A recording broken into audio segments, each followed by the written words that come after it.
Et aujourd'hui, un dernier invité aux côtés de Béatrice Rulle concernant les prochaines élections cantonales. 6 minutes pour être élu avec Philippe Auberson, candidat de Résistance Populaire. Bonjour Philippe Auberson. Bonjour. Merci d'être sur Radio Lac ce matin. Vous reconnaissez vous-même être un quasi-inconnu des Genevois.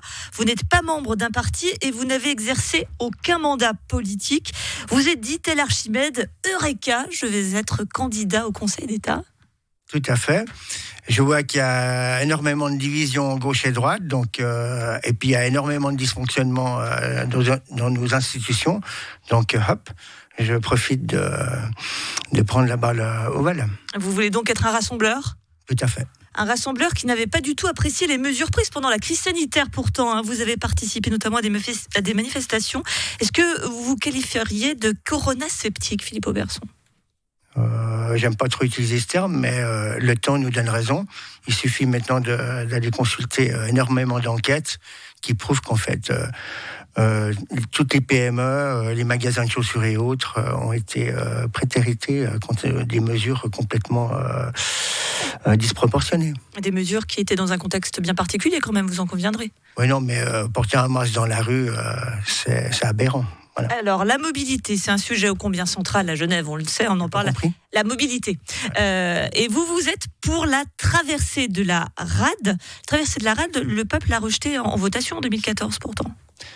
Alors, le problème de 2014, c'est que, en fait, c'était soit le tunnel, soit le pont. Et puis, il y a un juriste qui a dit « Ah, mais si les gens veulent ni l'un ni l'autre, il faut un troisième choix. » Et le problème, c'est qu'on a eu 3 possibilités à disposition. Et puis, il n'y a pas eu de majorité. Voilà. Et alors vous, la traversée de la rade, vous voulez quoi finalement ? Vous voulez un pont, un tunnel ? Parce que l'inquiétude, c'est quand même d'abîmer cette si belle rade. Non, si on prend la traversée du lac, donc elle se ferait...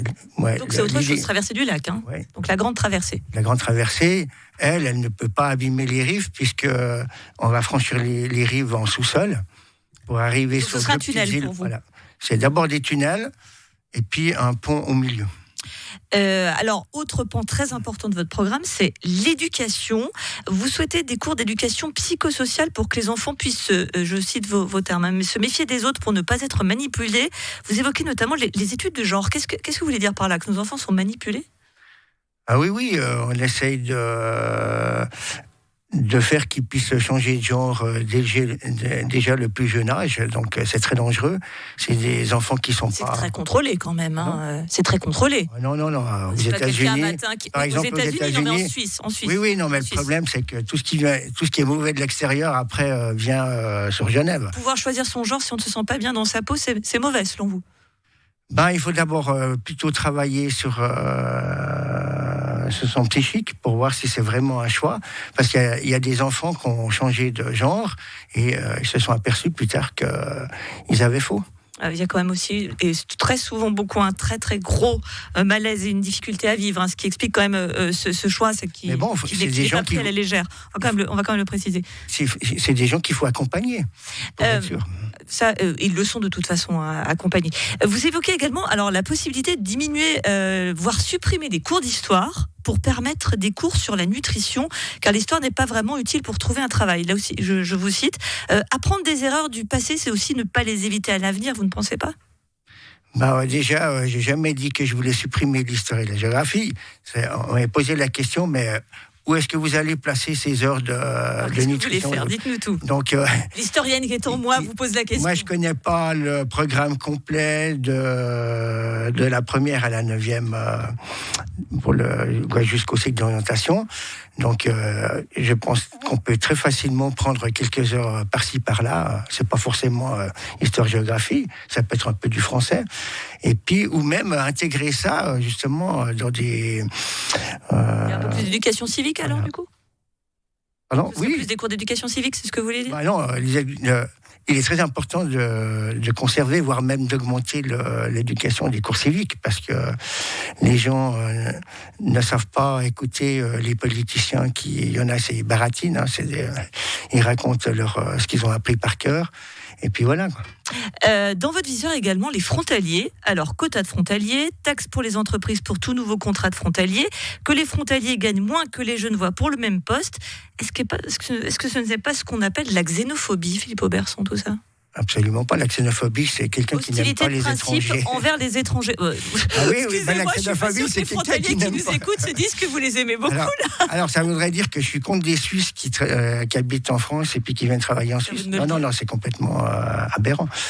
Non, moi, j'ai rien contre les frontaliers. Eux, ils profitent. Vous avez un ami frontalier? Moi, je dois en avoir, oui. Ah, vous voyez, vous devez en avoir. Mais le problème, c'est qu'eux, ils ne trouvent pas de logement à Genève. Une bonne partie ne trouve pas de logement à Genève. Donc, ils vont habiter de l'autre côté de la frontière.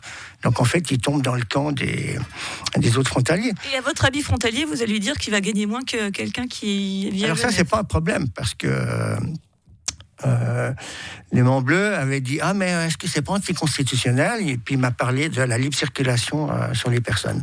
Alors, je suis rentré à la maison et j'ai fait vos recherches. J'ai fait mes recherches en droit. Et en fait, la seule condition, c'est même l'article 1, alinéa D, qui dit que quand on engage un étranger, parce que, en fait, un Européen, parce que c'est une loi, en fait, pour l'Europe, c'est qu'il faut qu'on puisse conserver le même niveau de vie. Le même niveau de vie. On ne parle pas de salaire. Donc, si vous prenez maintenant 2 coiffeurs, un Suisse qui travaille à Genève, qui habite à Genève, et puis un qui habite sur France, qui touche tous les deux 4 000 francs, vous n'avez pas l'égalité concernant le niveau de vie. La question bonus, qui en dit souvent plus que tout un programme parce que le temps file. Compagnie des Vieux Grenadiers ou trompettiste? Ce sont 2 de vos passions. L'un est lié à l'autre. Vous faites de la trompette pour la Compagnie des Vieux Grenadiers? Ouais. Écoutez, merci beaucoup Philippe Auberson, candidat de Résistance Populaire, qui clôturait donc notre grand tour de tous les candidats et de tous les partis pour ces élections cantonales. Rendez-vous le 2 avril pour le premier tour. Merci beaucoup d'avoir été sur Radio Lac ce matin.